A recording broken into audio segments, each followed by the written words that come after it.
And he felt that he wasn't worthy. He was too broken to be loved. He was too broken to be loved. All right. So just suppose that we were intending to hire more people, and this was one of the persons. What vicarious trauma might they show up with? Might they be one of the people that Lindsay talked about? I have to record because nobody's going to believe me. Mm-hmm. What else might they experience working in one of our offices? It's okay. What might they? The assumption that because I'm having a good day, that maybe he's having a good day too, when that may not be the case. Maybe he's not having a good day. Mm-hmm. Maybe he just barely made it to work. Yep. Maybe somebody who's not necessarily family, as identified by our immediate family clause in our HR policy, but it's just like family. Maybe that person died. Maybe they have no immediate family because mama and daddy and sister is dead. Maybe when they show up, they're on edge and they're not being insubordinate. They're just traumatized, right? Maybe they don't join in like the company family, right? Because, you're like, how come he stays so distant? Well, because he's learned not to get connected to people, right? And so then that's why he didn't go out after dinner or after work. Yeah. And does this sound like a happy existence? Mm-hmm. No, it doesn't. So, Tyrell, you can turn on your camera if you want. So he's here right now. And Tyrell actually has a condition where his cells are actually eating up his body from the inside out. And he has planned to die. And he is determined that he's going to live the best of life before he dies. And so if you were to see him on social media, he travels the world with a cane before he dies. And he's determined to spread as much positivity as possible. Tyrell, are you there? Yes, sir. All right. So, Tyrell, is there anything you want to share? Now, this group of folks are here in class with me. This is the university's Equity and Diversity Institute. These people are professionals at hospitals, city officials, child care educators. They run the gamut. And we're here talking about how to start the diversity, equity, and inclusion conversation. Now, you and I talk often, and you know that you're different, but we're all different. Is there anything you want to share with us about your experience, just so we can understand what went into this music? All right. So first, how y'all doing today? Great, thank you. Okay, Jennifer, Peggy, Myra, Gabrielle, Lindsay. Good to see y'all. All right, so I got a rare condition called von Hippel-Lindau syndrome. It's just a rare condition that I just happen to be. Some people say it's a blessing, some people say it's a curse, but I stumbled across it in 2015, where I was walking up some steps and my feet got numb, my shins got numb, my waist, everything got numb, and it stopped at my neck. And I was on the floor paralyzed from the neck down, like, I can't move, ah. And I just panicked and woke up in the hospital. And the doctor told me, you got 9 tumors on your brain, and you got tumors scattered on your spine too. So I had 2 tumors on my cerebellum, and that control your motor skills. So they had to do brain surgery and take those tumors off. Then I had to relearn how to walk and all that stuff. And I was good. I got back to walking without a cane. And then one day I was just eating my food and I just threw up. And then I was like, what the? Then I went somewhere else. I threw that up. Then I went to Ruby Tuesdays. I threw that up. I was like, I must got food poisoning or something. What the? And then I just went to the doctor because I was weak, because I was dehydrated from all the throwing up. And then he said a tumor had moved to a spot on my brain that every time I eat, I can't keep my food down. So they had to take that off so I can keep my food down. I had to get another brain surgery. So that's 2 brain surgeries. I was like, oh my God, what the? So then they was giving me medicine, steroids to control the brain tumors. But the steroids killed the blood flow to my hips. Next thing I know, I got cracks all in my hips. So I had to get a double hip replacement. It's like, oh my God, what the? So I had to go through therapy again. And then I was in Egypt and I just passed out on an airplane. So random moments, I just pass out like I'm asleep. But my friends would just be thinking I'm tired. I ain't ever tell them. So I went to the doctor. So they had to give me another brain surgery so I can stay up. I was like, oh my God, there's 3 brain surgeries. This is crazy. And then I was walking one day, it looked like somebody hit me with a taser when I was in Australia. I was like, oh my God. So they had to do a spinal cord surgery, take 2 tumors off my spine. I was like, oh my God, I got to start over again. Paralyzed again. And then the last one, I had to get when I was in Australia, I was peeing out blood. I ain't even gonna lie. The first thought I was like, I got AIDS. It's over for me. Oh my God. So I went to the doctor in Australia and they told me they got something they put on their food called Zatar. It's Zatar. And that bust 2 tumors on my pancreas. So I thought I found the cure. But when I came back to America, they had to take some more tumors off my pancreas. So now I got a long scar on my stomach too. So I'm like, man, what the? So now, as I talk to y'all right now, I got 5 tumors on my brain. I just gotta hope they don't grow or spread. And I got tumors on my spine. I just gotta hope they don't grow or spread. So now I just came back from Aruba 3 days ago, and I'm just chilling, just going to Africa in May for some weeks, and I just put videos on YouTube telling people chase their dreams, never give up, so they'll see me go through what I go through. I record myself going to physical therapy, and I was talking to a therapist to keep me sane because I was depressed at one point. And I just be like, chase your dreams, never give up. And they see me skydiving, snorkeling, scuba diving. They just see me enjoying my life. I just tell them it always could be worse. Just have fun while you can. So that's where I'm at in life right now. All right. What questions do y'all have for Tyrell? And this conversation is definitely diverse. I don't think any of us have that condition that he has. All of us have a different life experience. So let's have this conversation. Any questions you'll have for him? I would say that, Tyrell, thank you, first of all, for sharing that story. It's very moving and inspirational, but I wonder how you got to that peaceful place. I mean, what process, what thoughts went through your mind in order for you to come out to this side where you have such a refreshing outlook? All right, so I was after my second brain surgery, I couldn't move from my neck down. Like literally all I can do is move my head left and right, up and down, look around. And I peed on myself and I doodled on myself. I was like, oh my God. But I had a whole lot of money at the time. And I was like, I can't even enjoy this money.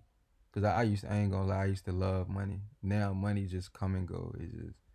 I don't even cherish money no more.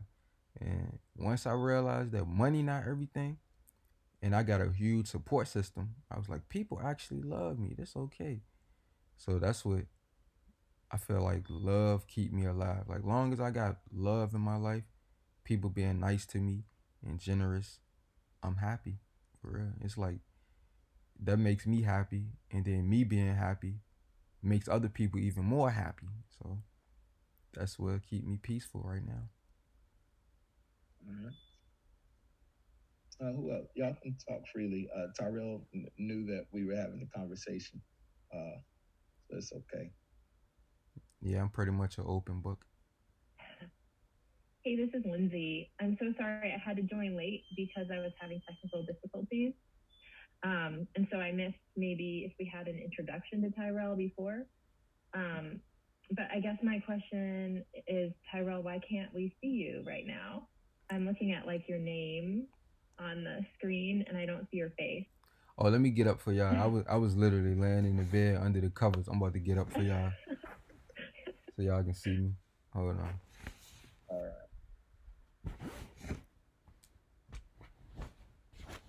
I'll say it's interesting to hear such like an intimate story or an intimate experience without seeing someone's face. Yeah, it is. Y'all about to see my face in like 50 seconds. All right. I was trying to keep it mysterious, but I'm gonna show y'all my face. Man, stop trying to be mysterious. You on YouTube? Cut it out. So Tyrell represents someone who may have been a patient in a healthcare institution, right? Someone whose children may go to one of your schools. Someone who is the cousin, uncle, neighbor, relative of somebody who works for you.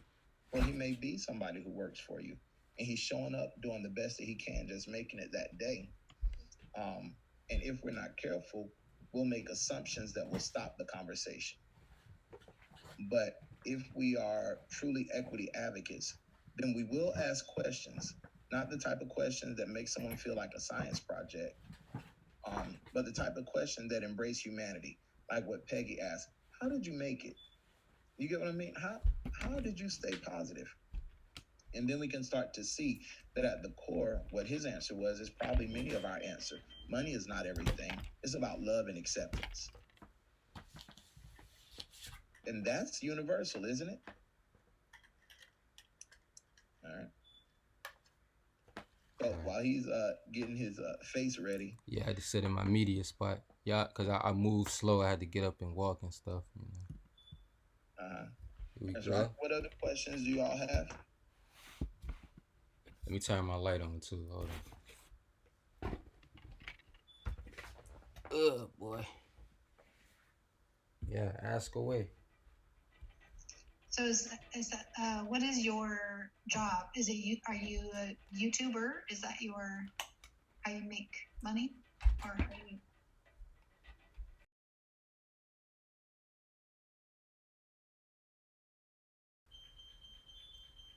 All right. Tyrell, were you in the prison system with this condition? No, ma'am. Yeah, this happened in 2015 when I stumbled across this. Oh yeah, you said that. Sorry. After you started doing good, after you started doing positive. Yeah, that made me realize when in life it's like you can run but you can't hide. I feel like you gotta answer for your sins eventually. That's how I feel. So that's what got me at peace too. I feel like it's not happening for no reason. But some people say that's not why you're going through what you're going through. But I say, I mean, I believe in karma wholeheartedly, so I'm at peace. Mm-hmm. When you were in the hospital ever in any of your stays, which I'm sure you spent, it sounds like you spent quite a lot of time there. Mm-hmm. Did you ever have any experience that where you felt like discriminated against or that made you really feel uncomfortable? Oh, no, ma'am. Because really? They said I broke the visiting record because I was getting visits every single day. And the nurses, you know, I'm kind of like a ladies' man too. So the nurses, they like me. We have fun. They bring me food. I got treated like a little prince when I was in the hospital. They cried when I left. They had a going away party. It was cool. Mm. So Tyrell, my name is Maida. Nice to meet you. Thank you for sharing your story. It really inspired me. You mentioned that you're loved and that you feel love and that motivates you. Who is your biggest supporter and what do they bring to the table for you?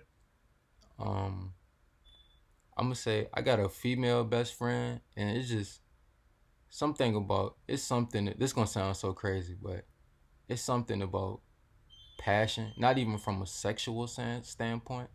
It can just be like having fun, just hanging out, making cool memories. Like it's a part on the video when I was on the boat in Aruba last week. I can honestly say I feel pain every day, but when I was on the boat, I was just sitting down chilling, and some random girls I never seen in my life from Houston, They said, "Can we touch you?" And I did like this, like, "Go ahead, touch me." And they just started hugging me and stuff and dancing on me. And I can honestly say, for that 30 minutes of that boat ride, I didn't feel no pain. So it feels like, I really feel like love is what's keeping me alive, for real. And they telling me they love me. They don't even know me, but they telling me they love my spirit and my energy and stuff. So that love take away the pain, for real. That's crazy. Yeah. Love takes away the pain. Is it possible that somebody could show up at work or show up on one of our teams or show up in the community and simple love, acceptance, affirmation can change their life? Is it possible that we can set up our work environments in such a place that both we and people like us or people different from us can say, I actually enjoy going here? It's a bunch of different people. We have different experiences, different backgrounds, but we're all in it. And we're cool. You know what I'm saying? We know how to have a good time. We know how to get our job done, etc. What other questions, comments, conversation do you have? This is an equitable conversation. It's a diverse conversation. All right. All right. Well, thank you, Tyrell. Did you have anything else you wanted to say or ask them? Now, they represent some offices that are pretty big in companies and cities and departments, et cetera, et cetera. And we're learning about diversity and equity and inclusion. Do you have anything you wanted to say or to ask them? I want to ask y'all, do y'all believe it's a cure for every disease or a solution for every problem? Or do y'all just feel like sometimes it just is what it is? I want to know y'all opinion. These are just opinions. It's a conversation, y'all. We don't have to have answers. We can have opinions. I think sometimes when you work for a larger corporation, sometimes it's hard to know if you can make an impact or if something you say, is going to be helpful to the organization as a whole. So while you may want to make an impact and want to make a change, and you might have, thoughts on how to do that, sometimes maybe going back to that whole, turning the ship around, maybe you don't feel like you can impact that. Mm-hmm. Okay. And sometimes, sorry, Maida. Go ahead. Sometimes the solution is totally different than what you started out looking for. And that's what I try. If I'm told no, or this is too much of a disruption, I try to find maybe a different solution. Mm-hmm. Okay. I was going to share that Lindsay and I work in a big company and a hospital healthcare system, and we see and support many RNs and doctors that might not have all the solutions for all the illnesses of the world, but they are creative and they do it with empathy and love, to take care of their patients while a solution, can come up. Sometimes it doesn't play out that way, but love and empathy are definitely in the center of it. Mm-hmm. Anything else? I definitely, when a problem arises, once upon a time heard the line of there's 7 solutions for every problem, and I definitely approached it that way. I don't know if I would include illnesses, but just in general, and I definitely believe more that and that the answers are in the room and that people together can come up with them. Tyrell, have the doctors ever predicted that you would die? Just that you only had a certain amount of time to live, anything like that? Nah, they ain't give me no time limit. Okay. That's good. That's good. And in your opinion, love is keeping you alive? Yeah, I honestly feel like that is love keeping me alive. And just making dope memories. Like I put all them videos. I got over 500 videos on YouTube. So I feel like after I die, it's still gonna be like I'm alive. So I feel like when you die and it feel like you still alive, that's when you made it in life. So if they talk about you like a week or two or like a month, you failed in life, man. They gotta keep talking about you. That's how I feel. That's when you made it. All right. Legacy. Legacy. All right. Well, thank you. Won't take up too much more of your time. Was there anything else? I don't want to cut anybody off. All right, Tyrell, I'll be in touch. All right, y'all. When y'all get some free time, make sure y'all go on YouTube and type in "Hanging with Tyrell." Tyrell. Thank you, Tyrell. All right, y'all. Very much. Thanks, Tyrell. Thank you. Peace. Peace.